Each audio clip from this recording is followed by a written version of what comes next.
सियासी मैदान की हर बड़ी खबर से आगाह रहने के लिए हमारे चैनल आजाद सियासत को सब्सक्राइब करें और बेल आइकन को प्रेस करें। अस्सलाम वालेकुम, मैं हूं मलिया खान और आप देख रहे हैं आज़ाद सियासत। आज हम सबसे पहले तो बात करेंगे शेर अफजल मरवत को पार्टी से निकाल दिया गया है और पीटीआई के बड़े इम्पॉर्टेंट पर्सन थे वो और बड़े ख़ास किस्म के इंसान भी थे, उनको निकाल दिया गया पीटीआई से और ये बात अब जो है वो नोटिफाइड हो गई है, नोटिफिकेशन जारी हो गया है इस बात का। सो ऑब्वियसली इमरान खान के कहने पर ही निकाला गया होगा। क्यों निकाला गया इस पर डिस्कस करेंगे, क्योंकि ज़ाहिर है उनके ताल्लुकात जो थे वो अली अमीन गंडापुर के साथ काफ़ी ज़्यादा थे और हमने अभी जो रिसेंटली जलसा गुजरा है उसमें भी देखा कि काफ़ी जुड़ के बैठे रहे दोनों और अली अमीन गंडापुर ने उनको सदारती चेयर पे भी बिठाया और वो मतलब सब कुछ किया। तो क्या इसके पीछे यही बात है कि उनके ताल्लुकात आपस में ज़्यादा हो रहे थे या नहीं, इस पर डिस्कस करेंगे। दूसरा ये कि हम लोगों के और सुनने में ये भी आ रहा है कि बैरिस्टर सैफ को भी शायद ओहदे से हटा दिया जाएगा, सो उस पर भी डिस्कशन करेंगे। IMF को ख़त लिख दिया गया है, PTI के बानी की हिदायत पर जो है वो ख़त लिखा गया है, सो वो भी हम डिस्कस करेंगे। उमर अयूब ने ख़त लिखा, सो वो क्या लिखा, क्या हुआ, क्या नहीं हुआ, इस चीज़ों पर भी डिस्कस करेंगे। उसके अलावा मोदी और ट्रंप की जो है वो मुलाकात होने वाली है आज रात को, ठीक है, आज रात पाकिस्तानी टाइम और कल उनका सुबह का टाइम हो रहा होगा। सो उस पर हम सबसे इंपॉर्टेंट डिस्कशन है कि क्या उसमें डिस्कस होता है पीटीआई के जो भी मैसेजेस यहाँ से वहाँ तक पहुँचे हैं तो क्या वो डिस्कस होते हैं नहीं होते हैं। And apart from that and पे हम छोटा सा ये भी डिस्कस करेंगे कि SIFC का जो इनिशिएटिव था अगस्त 2023 में जो लिया गया था उसकी अब तक की चीज़ें क्या चल रही हैं और क्या रिपोर्ट्स हैं जो उसकी सामने आ रही है। इन सब चीज़ों पर डिस्कशन करने के लिए मेरे साथ स्टूडियो में मौजूद हैं मुर्तज़ा सलंगी साहब। अस्सलाम वालेकुम सर। जी वालेकुम सलाम। कैसे हैं? मौसम जो है आहिस्ता आहिस्ता गर्म हो रहा है, बाहर की आमद को निकाल दिया और आप कह रहे हैं मौसम गर्म हो रहा है। वो बेचारा इतना अच्छा इंसान था। देखें वो था नहीं, है अच्छा इंसान तो अल्लाह उनकी जिंदगी उनकी उम्र दराज करे। ऐसे वो खासे उर्दू में लफ्ज है सीमावी सिफत, मर्क्यूरियल मैनर्स। ठीक है। जैसे एक सादा पानी होता है, हाँ। एक सोडा वाटर होता है। तो शेर अफजल मरवत जो है वो पीटीआई के सोडा वाटर है, उसमें बुलबुले हैं, वो खासे जज्बाती किस्म के इंसान हैं बिल्कुल। लेकिन क्योंकि उनके अंदर कुछ जो सियासी रहनुमाओं वाली कुछ सिफात हैं, कायदाना हैं, अच्छा है, लोगों को ये मुतहर्रिक कर सकते हैं, नौजवानों को। तो हर वो आदमी जिसके अंदर ये सलाहियत हो, खान साहब उससे खौफजदा होते हैं। ये आपने पहले भी कहा था। खान साहब को लोग चाहिए बुजदार जैसे, जो गोभी के फूल की तरह से हैं, किसी को कोई नुकसान न पहुंचा सके। तो उन तमाम लोगों से खान साहब जो है वो खौफजदा रहते हैं।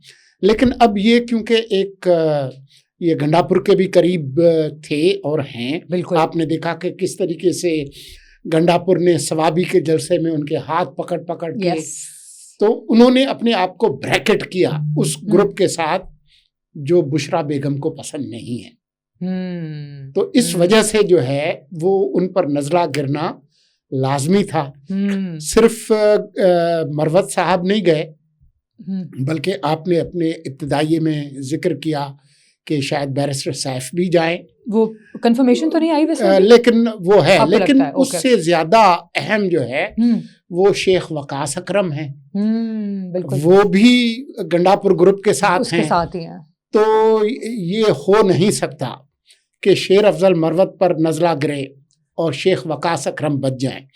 तो ये जो पार्टी के अंदर जो सब पार्टी ग्रोह बंदी है ना, वो अपने रंग जो है वो तो दिखाएगी। अभी तो गंडापुर साहब जो है उनकी छुट्टी सिर्फ सदारत से हुई है, अभी वजारत आला उनकी छीनी जानी है या एक संजीदा कोशिश होगी। उसके जो असरात होंगे खैबर पख्तूनख्वा पे वो आप देखेंगी। मुझे लगता है कि अगर ऐसी कोई कोशिश हुई तो वो पीटीआई का वाटरलू वो साबित होगी ये बात, और उसके नतीजे में बहुत गलत होगा, बहुत वो असरात होंगे। अब इनके खिलाफ वो भी हैं, एक तो वो भी वकील है जो राजा साहब हैं, सलमान अकरम राजा जो सेक्रेटरी जनरल है, जिनके साथ इनके कई दफ़ा हो चुका है, मुंह मारी जिसको कहते हैं। बिल्कुल। तो इनके वकला के आपस के मामलात भी हैं।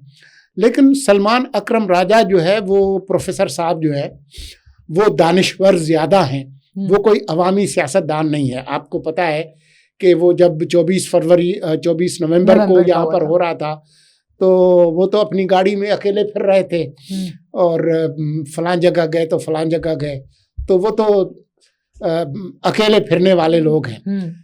लेकिन जहाँ तक शख्सियात का आपस में मवाजना होगा तो मरवत जो है उसके अंदर वो सलाहियत ज़्यादा है लोगों को मुतहर्रिक करने की। तो ये नुकसान जो है वो पीटीआई को ही होगा। शेर अफजल मरवत गरजेंगे बरसेंगे। आज उन्होंने जो ट्वीट फरमाई है, बिल्कुल बिल्कुल, उसके अंदर उन्होंने कहा कि मैं जाऊंगा मीडिया पे और मैं बात करूंगा बिल्कुल, और मैं ताबेदारी कबूल नहीं करूंगा और पार्टी में जमहूरियत होनी चाहिए। मेरे ख्याल में आपके साथ कई बार ये बात हो चुकी है कि हमारे जो सियासतदान हैं उनको मुल्क में जमहूरियत चाहिए, अपनी जमात में नहीं चाहिए। तो ये सामने आ रही है। अच्छा, एक चीज और सर मैंने पूछनी है, वो ये कि शहरयार आफरीदी ने भी कहा है कि मैं बात करूंगा शेर अफजल मरवत की और इस तरह से, तो आपको लगता है कि वो भी, उनका भी टिल्ट इस ग्रुप की तरफ है क्या, या उन्होंने किस वजह से ये बात बोली है? मेरे ख्याल में वो कोशिश कर रहे हैं कि मामलात जो है ना उस पे कोई मरहम पट्टी हो जाए, कोई जो है ना वो कोई ठंड हो जाए। यानी वो पार्टी का सोच के कर रहे हैं शायद। मुझे नहीं पता कि पार्टी का सोच रहे हैं। अच्छा, जो भी जमातों में हैं वो उनके अपने भी मफादात होते हैं, सियासत भी होती है। वो खुश नहीं है, खुद उनको कोई ज़्यादा अहमियत नहीं दी गई खैबर पख्तूनख्वा में। ऐसा है। लेकिन मुझे नहीं मालूम कि उनकी बात खान साहब सुनेंगे या नहीं सुनेंगे। ये मुझे अलबत्ता मालूम है कि वो बुशरा बेगम की बात को नहीं टालेंगे। ये सब हो उनकी वजह से बुशरा बेगम गंडापुर के खिलाफ है और ये गंडापुर ग्रुप के साथ है, तो वो तमाम लोग जो कि बुशरा बेगम के खिलाफ हैं और गंडापुर के करीब हैं, उनके दिन जो है मेरे ख्याल में गिने जा चुके हैं। बावजूद इस बात के कि ये मालूम हुआ है कि गंडापुर जाएंगे खान साहब से मिलने। मुझे नहीं मालूम उनको मिलने दिया जाता है नहीं मिलने दिया जाता है, लेकिन वो कोशिश करेंगे कि किसी तरह से जो है ना वो कोई आग बुझाओ कमेटी जो है वो अपना काम करे। लेकिन जो पीटीआई के जो हालात हैं वो अच्छे नहीं हैं। ठीक है, चलें देखते हैं। पीटीआई के खतूत का सिलसिला अभी तक जारी है। मुझे तो ये बात करते हुए भी थोड़ी हंसी आती है।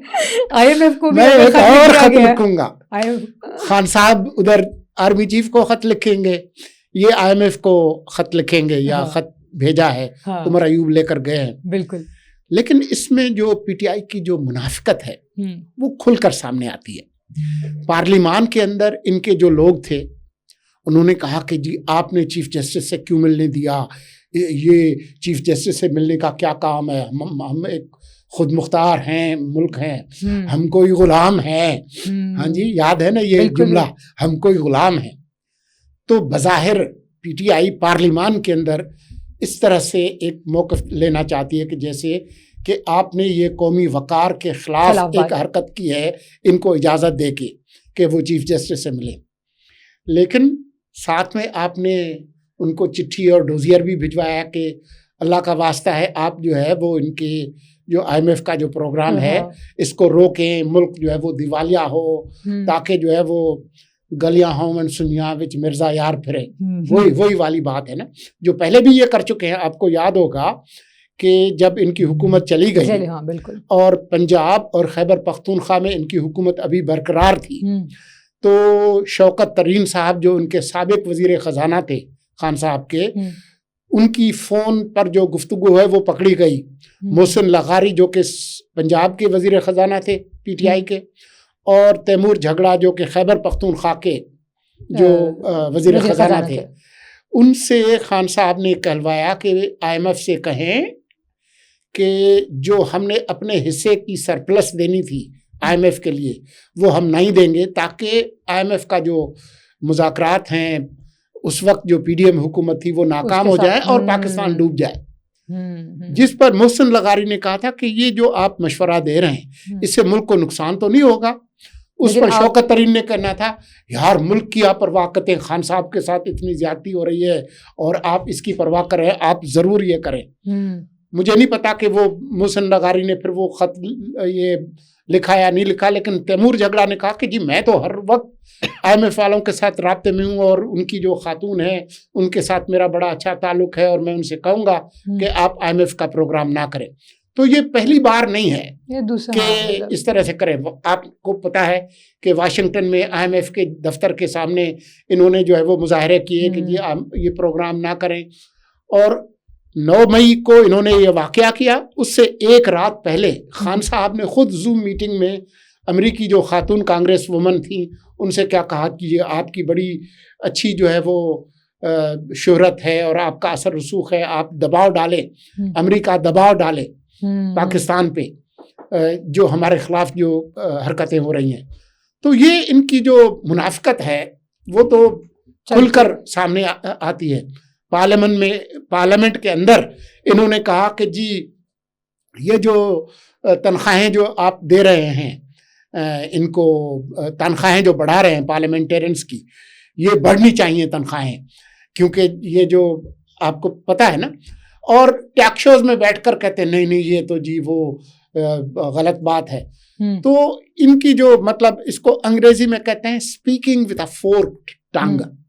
फोर्क में इसी तरह से होता है ना कि इधर एक बात करना है, दूसरी तरफ दूसरी बात करना है। मतलब ये कि आपका कोई एक खास मौक़िफ़ है नहीं, आपने सिर्फ अपने सियासी मफादात के लिए मुल्क जाए भाड़ में, सियासी भी नहीं, अपने जाती मफादात के लिए। आप ये देखें ना, जो इनकी जो खातून जो PTI लीडर थी जिसने कहा था कि खान नहीं तो पाकिस्तान नहीं, खान साहब खुद निकलने से पहले जब अदम एतमाद के नतीजे में छुट्टी हुई तो इन्होंने खुद ऑन कैमरा ये बात कही हुई है कि इनको इक़्तिदार देने से तो बेहतर है कि पाकिस्तान पर एटम बम गिरा देते। मतलब ये इनकी सोच है। तो अब जो है वो चिट्ठियाँ लिख रहे हैं कि जी अब मैं एक और ख़त लिखूंगा। मैंने मजाक में वो कल परसों कहा कि खान साहब अगर वो ख़त से बात नहीं बन रही तो कलेक्ट कॉल कर ले, क्योंकि पैसे तो नहीं है ना, तो कलेक्ट कॉल में तो पैसे। तो कलेक्ट कॉल जो है वो अमेरिका में जो जेल के अंदर लोग बैठे हैं या जिनके पैसे ख़त्म हो गए हैं, किसी इमरजेंसी में किसी रिश्तेदार को दोस्त को अगर कॉल करना चाहते हैं तो उसको वो कहते थे कलेक्ट कॉल। कलेक्ट कॉल जो फ़ोन ऑपरेटर है उनको एक ख़ास कोड पे आप कॉल करते थे और उनसे कहते थे जी वो मलिहा से मैंने बात करनी, मेरे रोकड़ा ख़त्म हो गया। और मलिहा जो है वो अगर चाहे तो वो कहेगी कि ठीक है जी मैं कबूल करती हूँ, फिर पैसे जो है वो मलिहा को उस कॉल के देने, और वो खासी महंगी कॉल होती थी। तो मैंने कहा कि जी खान साहब जो है वो अगर आपके दे दिया खान साहब को, लेकिन आपको अगर आपके खत कोई जवाब नहीं मिल रहा तो अब आप कलेक्ट कॉल कर ले। कलेक्ट कॉल का भी आपको लगता है जवाब मिलेगा? नहीं, वो कहेंगे कि पैसे हम देने के लिए तैयार नहीं। वो कहेंगे इमरान खान कौन? वो जो कि सजा याफ्ता मुजरिम है जो कि अडियाला में बैठा है, हम इनसे बात नहीं करते, वो अपने किसी रिश्तेदार से बात करते हैं। ओह गॉड, ये तो क्योंकि वो पहले ही कह चुके हैं कि आप सियासतदान हैं तो आप सियासतदानों से बात करें, हमसे बात ना करें। यस यस, ऐसे हमारे मुल्क के आइन कानून के अंदर हमारे साथ बात करने का ना हमारे पास अख्तियार है, ना हम आपकी सजा माफ कर सकते हैं।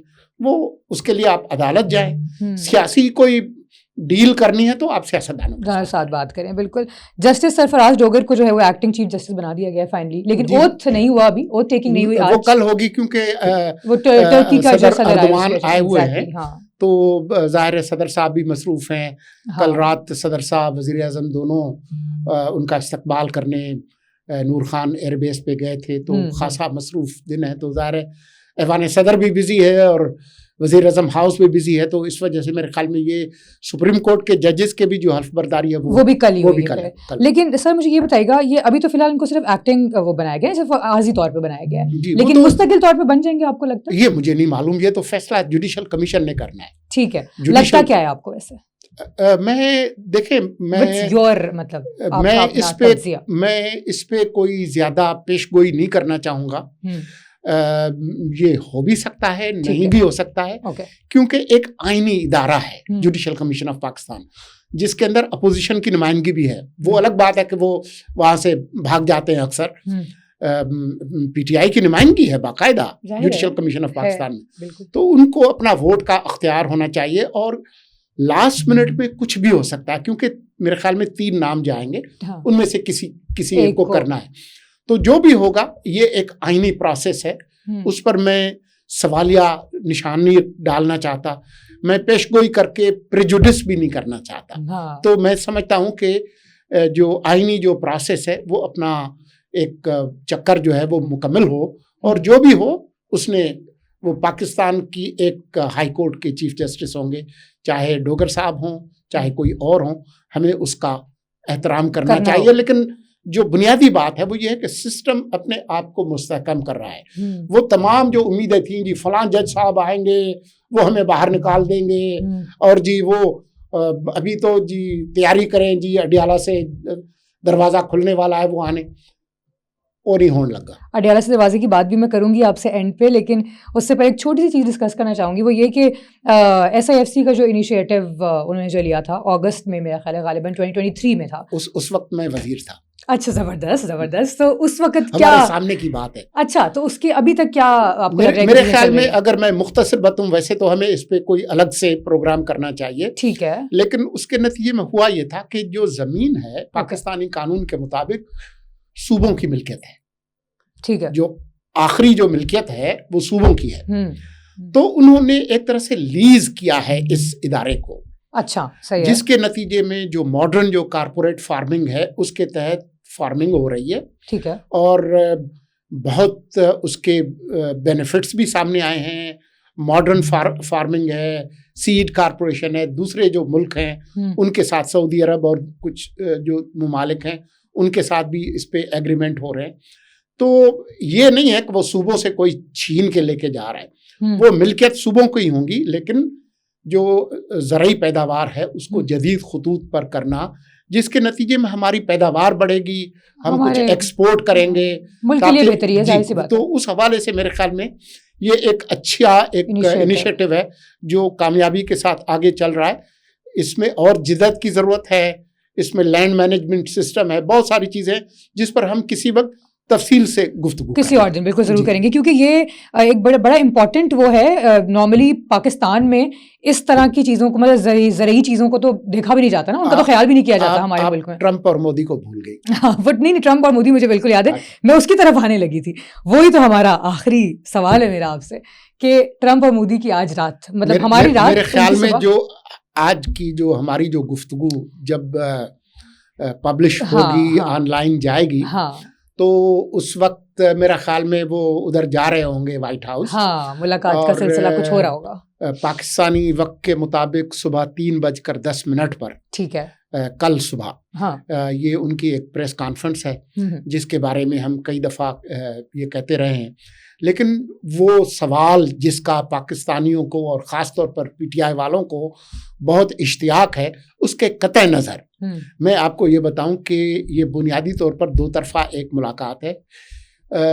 मोदी साहब चौथे सरबराहे हुकूमत होंगे जो कि वाशिंगटन जाएंगे ट्रंप साहब के सदर बनने के बाद, क्योंकि पहले नेतन्याहू थे, उसके बाद जापान के वो थे मेरे ख्याल में वज़ीर आज़म, उर्दन के जो शाह हैं किंग अब्दुल्ला वो थे तीसरे, और चौथे जो है वो मोदी साहब होंगे। लेकिन अमेरिका और भारत के दरमियान जहाँ बहुत अच्छे ताल्लुकात हैं और वो एक तरह से उनकी दिफाई उमूर में भी, टेक्नोलॉजी में भी, जो क्वाड है उस हवाले से भी 4 मुल्कों का जो है वो एक इत्तेहाद इंडो पैसिफिक में, उसके हवाले से भी है।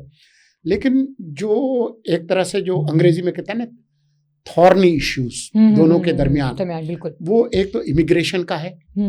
इस वक्त अमेरिका में जो गैर कानूनी तारकीन वतन है, जिसका बड़ा शोर है, अभी 104 लोग एक फौजी जहाज में लेकर जो कि 40 घंटे की ट्रैवल के बाद वहाँ पहुँचे, और जिनकी हथकड़ियाँ लगी हुई थी इंडियंस की, जो बहुत बड़ा एक इशू बना। कोई 7 लाख के करीब गैर कानूनी तौर पर इंडियंस वहाँ पर मौजूद हैं। ये मेक्सिको और एल सल्वाडोर के बाद तीसरी बड़ी तादाद है दुनिया के किसी भी मुल्क से। ठीक है। और जो जहाज से नहीं गए, हाँ, जो मेक्सिको और उधर से जो लैंड रूट जो है उससे इलीगली वहां पर पहुंचे हैं। तो ये एक थारनी इशू है। दूसरा जो है वो जो वर्क वीजा है H1B वीजा, उसके हवाले से उनके दरमियान टेक्नोलॉजी, डिफेंस वगैरह दूसरी चीज़ों में अमेरिका का जो मफाद है, चाहे कोई भी हुकूमत में हो, कि हमने चीन के खिलाफ उनको खड़ा करना है इंडिया को, उसमें किस हद तक इंडिया उनके साथ पार्टनरशिप करेगा। बाकी इंडिया के जो मोदी साहब के जो मसाइल हैं उनको मुसलमान बुरे लगते हैं, अपने मुल्क के हों या दुनिया के किसी के। तो उस हवाले से इस्लामोफोबिया खुद अमेरिका के अंदर भी एक अहम वो है। तो वो देखेंगे कि एक दूसरे के साथ क्या करते हैं। और उसमें पीटीआई का जो आखिरी और पहला मुद्दा है वो ये है कि अगर कोई सहाफ़ी ट्रंप साहब से पूछ ले कि जी आपके साथ बड़ी ज्यादती हुई थी बाइडेन इंतजामिया में, आपका वहाँ दोस्त अडियाला में बैठा है, उसके लिए कुछ कहें।